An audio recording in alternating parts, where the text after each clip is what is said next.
আজকে যখন আমি ভিডিওটা রেকর্ড করতেছি তখন জুনের 12 তারিখ 2025।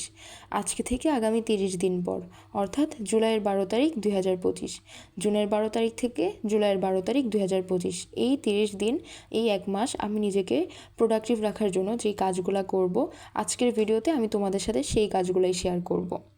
সো আজকের ভিডিওর টপিক হচ্ছে 30 ডেজ প্রোডাক্টিভিটি চ্যালেঞ্জ। প্রোডাক্টিভ থাকা মানে এই না যে শুধু পড়াশোনা করা, পড়াশোনা ছাড়াও আরও অনেক কাজ আছে। খাওয়া দাওয়া, নামাজ, ঘুম, এগুলো তো অবশ্যই থাকবে। পাশাপাশি আল্লাহর আরেকটু কাছাকাছি যাওয়ার জন্য তাহাজ্জুদ নামাজ। আর নিজেকে ভালোবাসাটা অনেক বেশি ইম্পর্ট্যান্ট। নিজের যত্ন নেওয়া, নিজের স্কিন কেয়ার করা, হেয়ার কেয়ার করা, মানে লজ্জা পাওয়া কিংবা লুকানোর কোনো কিচ্ছু নাই। তোমার নিজেকে নিয়ে প্রাউড ফিল করা উচিত যে তুমি নিজের কেয়ার করতেছো, সেলফ কেয়ার করতেছো, নিজের চরকায় তেল দিচ্ছ। অন্যকে নিয়ে, অন্যের কোনো বিষয়ে তুমি নাক গলাচ্ছ না, মাথা ঘামাচ্ছ না। তো কথা না বাড়িয়ে আমি একে একে আমার 30 ডেজ প্রোডাক্টিভিটি চ্যালেঞ্জের একটা একটা করে টপিক তোমাদের সাথে আলোচনা করতেছি। আমি এখানে টোটাল 12টা শর্ত লিখছি। প্রথম শর্ত হচ্ছে আমাকে ডেইলি 6 ঘন্টা ঘুমাইতে হবে। দ্বিতীয় শর্ত, ডেইলি 5 ওয়াক্ত নামাজ আদায় করতে হবে। সম্পূর্ণ নামাজ আদায় করতে হবে, দাঁড়িয়ে থেকে আদায় করতে হবে। সম্পূর্ণটুকু সম্ভব না হলেও অ্যাটলিস্ট ফরজ নামাজটা তো অবশ্যই, কিন্তু ডেইলি 5 ওয়াক্ত নামাজ পড়তেই হবে, দাঁড়ায় থেকে পড়তে হবে। তৃতীয় শর্ত হচ্ছে ডেইলি 4 রাকাত করে তাহাজ্জুদ নামাজ পড়তে হবে। 4 নাম্বার শর্ত হচ্ছে ডেইলি আমাকে 1 পেজ করে কোরআন শরীফ পড়তে হবে। শর্ত নাম্বার 5, ডেইলি আমাকে 30 মিনিট করে এক্সারসাইজ করতে হবে। শর্ত নাম্বার 6, ডেইলি আমাকে 1 কাপ করে ফ্যাট কাটার খাওয়া লাগবে। ফ্যাট কাটার কীভাবে বানাবো সেটা আমি আমার পরবর্তী ভিডিওতে তোমাদেরকে দেখাবো।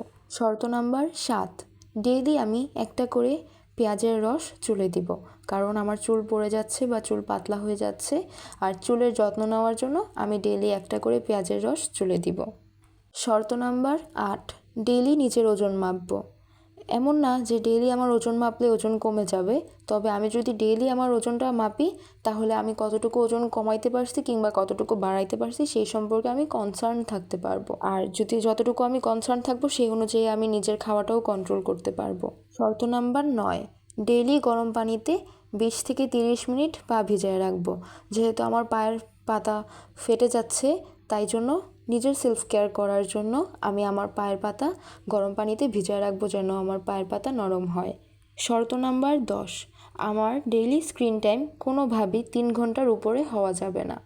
মানে আমার সোশ্যাল মিডিয়া আমি 3 ঘন্টার উপরে কোনো দিনই ইউজ করতে পারবো না। যদি কোনো দিনও হাইয়েস্ট ইউজ করি তাহলে সেটা হবে 3 ঘন্টা, এর বেশি হতে পারবে না। অবশ্যই প্রতিদিন এর চেয়ে কম হওয়া লাগবে, যত কম হবে তত ভালো।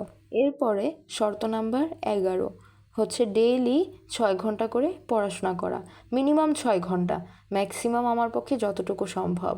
শর্ত নাম্বার 12 হচ্ছে ডেইলি নিজের সবগুলা কাজের হিসাব দেওয়া। অর্থাৎ ডেইলি আমি যে কাজগুলো করলাম, 6 ঘন্টা ঘুমাইলাম, 5 ওয়াক্ত নামাজ পড়লাম, 4 রাকাত তাহাজ্জুদ পড়লাম, কোরআন শরীফ পড়লাম, ব্যায়াম করলাম, ফ্যাট কাটার খাইলাম, চুলে পেঁয়াজের রস দিলাম, নিজের ওজন মাপলাম, গরম পানিতে পা ভিজায় রাখলাম, ফোন চালাইলাম না, 6 ঘন্টা পড়াশোনা করলাম, এই সব কিছুর হিসাব ডেইলি দিব। এটাই হচ্ছে আমার শর্ত নাম্বার 12। তোমরা যেন দেখতে পারো সেজন্য আমার 30 ডেজ প্রোডাক্টিভিটি চ্যালেঞ্জের এই 12টা চ্যালেঞ্জ আমি আমার ডিসক্রিপশন বক্স অথবা কমেন্ট বক্সে দিয়ে দিব। এখন কথা হচ্ছে যে তোমরা যখন থেকে আমার এই ভিডিওটা দেখবা, তোমরা তোমাদের মতন করে এভাবে একটা চ্যালেঞ্জ মেক করতে পারো যে এই চ্যালেঞ্জগুলো তুমি, মানে তোমার আগামী 7টা দিন তুমি এই কাজগুলো করতে চাও, এই সব জিনিস থেকে দূরে থাকতে চাও, এভাবে নিজেকে প্রোডাক্টিভ রাখতে চাও। তোমরা তোমাদের মতন করে প্ল্যান বানাও, সেই অনুযায়ী কাজ করো। কারণ আমি এখানে আমার পছন্দ মতন করে লিখছি, কারণ আমার কাছে আমার পড়াশোনাটা যেরকম ইম্পর্ট্যান্ট, তেমনই আমি মনে করি নিজেকে ভালোবাসাটা অনেক বেশি ইম্পর্ট্যান্ট, সেলফ প্যাম্পারিং অনেক বেশি ইম্পর্ট্যান্ট। কারণ যে নিজেকেই ভালোবাসতে পারে না সে কখনো অন্য কাউকে ভালোবাসতে পারবে না। তাই সবচেয়ে বেশি গুরুত্বপূর্ণ আগে নিজেকে ভালোবাসা, তাই নিজেকে আগে ভালোবাসতে হবে। আর তুমি যদি 5 ওয়াক্ত নামাজ পড়ো সেটা তোমাকে অনেক বেশি পাঞ্চুয়াল হতে হেল্প করবে। তুমি আল্লাহর কাছে 5 ওয়াক্ত নামাজে হাজিরা দিলা, 5টা ওয়াক্তে তুমি আল্লাহর কাছে হাজিরা দিলা যে হ্যাঁ আল্লাহ আমি উপস্থিত। আমি তোমার সামনে এসে উপস্থিত হইলাম। এখন তোমার সব কিছুর জন্য সময় হয়, কিন্তু নামাজ পড়ার জন্য তোমার সময় হয় না, তাহলে সেটা তোমার ব্যর্থতা। আমি এক জায়গায় একজনের ভিডিও থেকে আমি এই কথাটাও শুনছি যে তুমি যদি আল্লাহর কাছে মাফ চাওয়ার জন্য বা আল্লাহর কাছে কিছু চাওয়ার জন্য তুমি যদি হাইটে যাওয়া শুরু করো, আল্লাহ তোমার কাছে দৌড়ায় চলে আসা শুরু করে। এখন I am just a simple girl. আমি নিজেকে প্রতিদিন আস্তে আস্তে করে একটু একটু করে পরিবর্তন করার চেষ্টা করতেছি। আমি কতটুকু নিজেকে পরিবর্তন করতে পারতেছি সেটা জানার জন্য হলেও তোমরা আমার পাশে থাকো প্লিজ। তোমরা যদি আমার চ্যানেলে নতুন হয়ে থাকো, please show some love and subscribe this channel.